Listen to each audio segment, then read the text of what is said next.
In a veiled warning to state legislatures that have been working to protect women's sports, the NCAA, their top governing body, the Board of Governors, issued a statement yesterday saying the NCAA championship should only be held in locations where hosts can, quote, commit to providing an environment that is safe, healthy, and free of discrimination, end quote. Now, what does that mean? Well, in leading up to this, the board said it firmly and unequivocally supports the participation of transgender athletes at all levels of sports.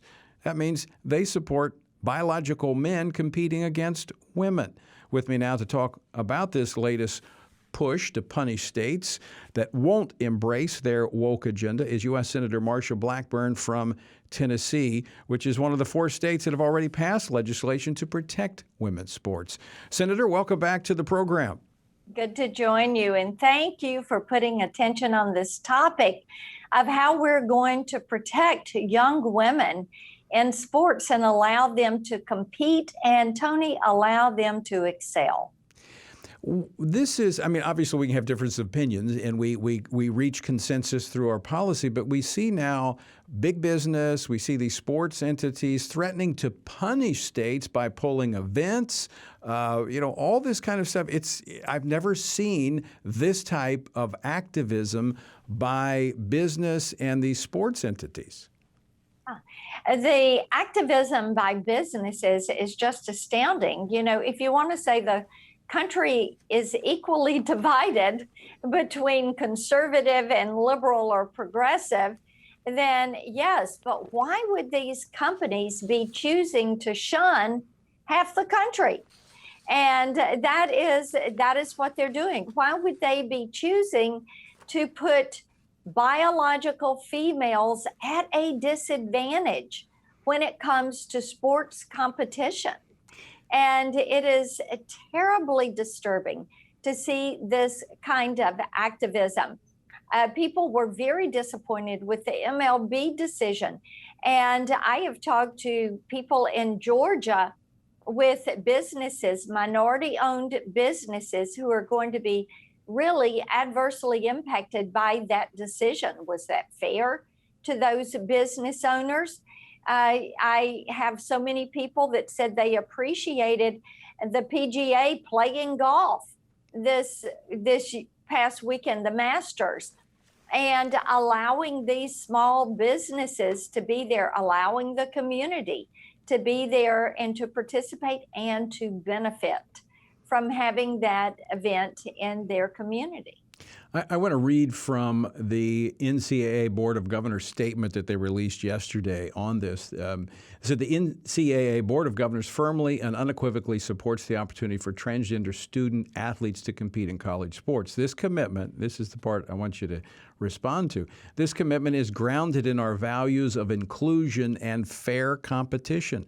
How can that be fair competition? Well, it is not fair competition for girls. And look at the number of female athletes, women that have had a career in sports. This has been their career, and they have spoken out against this.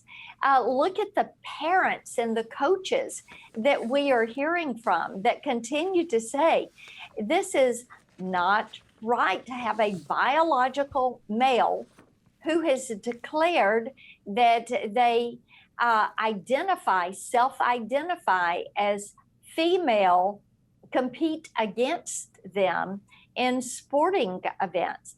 This is something that we should all say, this is not right. And these biological females deserve the right to be able to compete and to excel. Senator Blackburn, this is just one aspect of this debate that is raging with business and these sports entities weighing in. I want to play a clip of President Biden. You mentioned the Major League Baseball. In an interview on March 31st, he said, look, I support the professional players for wanting to pull out of Georgia. Listen to this clip, clip number 1, please. I think today's professional athletes are acting incredibly responsibly. I would strongly support them doing that. People look to them. They're leaders. Now, I want to play another clip. because you have brought very clear attention to this issue that I'm going to bring up here. This is another clip, but this is of the White House Press Secretary Jen Psaki responding to a question about whether or not the Biden administration continues to support the Beijing Olympics. Clip 3, please. Our position on the 2022 Olympics has not changed. We have not discussed and are not discussing any joint boycott with allies and partners. We, of course, consult closely with allies and partners at all levels to define our common concerns and establish a shared approach, but there's no discussion underway of a change in our plans regarding the Beijing Olympics from the United States point of view. So we can't go to Georgia, but we can go to Beijing. We can go to Beijing and we can consult with our allies and partners. How about consulting with the U.S. Senate, with the U.S. House? How about consulting with the American people? I can tell you this for sure. Tennesseans do not want to see us going to Beijing and participating in the Olympics there, knowing that Beijing is going to be spying on all of our teams the whole time that they're there, knowing that the Olympic Committee is having uniforms made in Xinjiang province where genocide is being carried out against the Uyghurs, knowing that some of these American companies that have licensed sporting equipment and clothing are having it made in Xinjiang province. So are we going to listen more to the Chinese Communist Party? Are we going to say enough is enough? Our athletes deserve better than this. Let's look for a way to allow competition. Let's encourage our allies to come for the Freedom Games or the American Games or something else other than going into Beijing. I think this is the wrong message to send. Look, the Chinese Communist Party has been very clear. What they would like to do is become the world leader in the 21st century. By the time you get to 2040, that is their goal. They want to do away with the nuclear family. They want to do away with organized religion. Why? Because that is all a part of Marxist theology. This is the Chinese Communist Party. They are not our friend.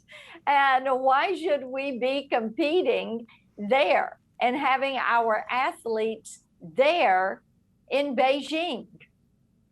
You made reference to this, Senator Blackburn. Not only is the administration speaking out of both sides of his mouth, I mean, can't go to Georgia, pull out of Georgia, but we can go to China where they're killing people. But you've also, you're calling out the CEOs of some of these big American companies that are actually sponsoring the Beijing Olympics. Oh, yes, indeed. And I'm calling them out for saying they're going to be boycotting Georgia, or they're speaking out against the bill, the election reform bill in Georgia, and saying that it says and does things that is absolutely incorrect. And it is astounding to me, Tony, that they're doing it and they're getting by. I feel like sending them a copy of the legislation from Georgia and saying, please read this and then apologize. Half of your customers may be on one side of the political divide and the other half may be on the other side. But companies should be selling products without taking a political position. The MLB, the NCAA, the PGA, the NFL, the NBA, all of your sporting leagues should do what they're there to do. Absolutely. Play ball. And they need to get out of this and going in and saying, we're going to disenfranchise all the people of Georgia.